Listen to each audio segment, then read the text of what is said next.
Bueno, hablar un poco simplemente de cómo se mueven esos discursos visuales, esa relación que, por ejemplo, estableció Adrián con imágenes que parecen muy similares, entre que podrían establecer conexiones, ¿no? Y cómo esas conexiones se van formando tanto principalmente en Grecia, entre las diferentes polis, tal vez, y entre los diferentes contextos que existen allí, pero también con otros espacios y concretamente, de nuevo, con el romano. No sé si poner, ¿no? Por cerrar esta pregunta,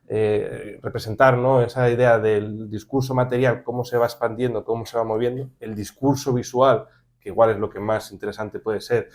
o más fácilmente puedes conectar tú con los temas además que estás investigando, cómo se mueven esas imágenes, cómo se representan, cómo se van cambiando y,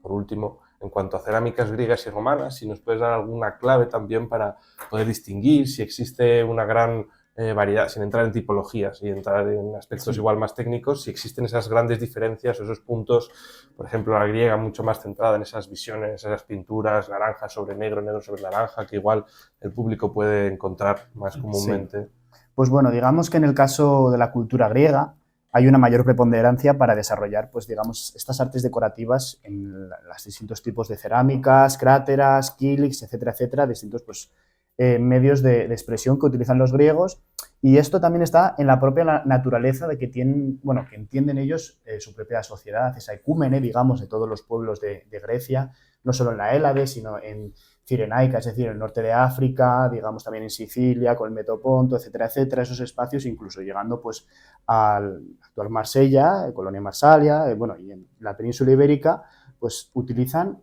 bueno, a partir de esa difusión comercial que está en su propia naturaleza, utilizan pues este soporte para difundir esos mitos y obviamente pues entender que cuanta mayor calidad técnica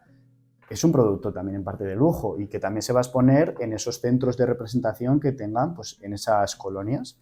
y por lo tanto pues, vamos a tener así la difusión de los distintos mitos, ya no solo entenderlo desde un punto de vista religioso, cultural, sino también, bueno, sí cultural, pero desde el punto de vista como de conocedor de esa propia cultura, como un nivel intelectual que marca pues, el tener una crátera que aparezca en la representación, por ejemplo, del mito de Aquiles, bueno, el mito de Aquiles con, bueno, el más común que se conserva, este típico de Aquiles jugando los dados con Ajax, por ejemplo, o cualquier otra representación de Hércules con la hidra de Lerna, etcétera, o que podemos ver también ejemplos en la propia exposición del Museo Arqueológico que pues, son muy numerosos. Claro, en el caso del mundo romano, la difusión de la cerámica tiene un punto de vista más funcional. No existe esa intención de difusión cultural como en el caso, por ejemplo, por excelencia del mundo griego y ateniense con la cerámica ática, que se puede entender casi como parte de ese imperialismo ateniense, como de una talasocracia, ese gobierno de los mares, con esa difusión cultural. Como ya hay un asentamiento romano, ven esta difusión de estas cerámicas desde un punto de vista más, pues eso, funcional para portar los distintos caldos, aceites, vinos, etcétera, etcétera. Y casi hablamos de una fabricación en serie, es decir, el ejemplo, bueno, tenemos muchos vertederos que ha aportado pues, los estudios arqueológicos, pero el más destacado es el caso del Monte Testacho, que prácticamente es una montaña de cerámica que se ha conservado y bueno, es interesante que los romanos digamos que como medio de expresión cultural utilizan otros medios, pinturas murales sobre todo, los mosaicos que conservamos pues son muy ricos para esa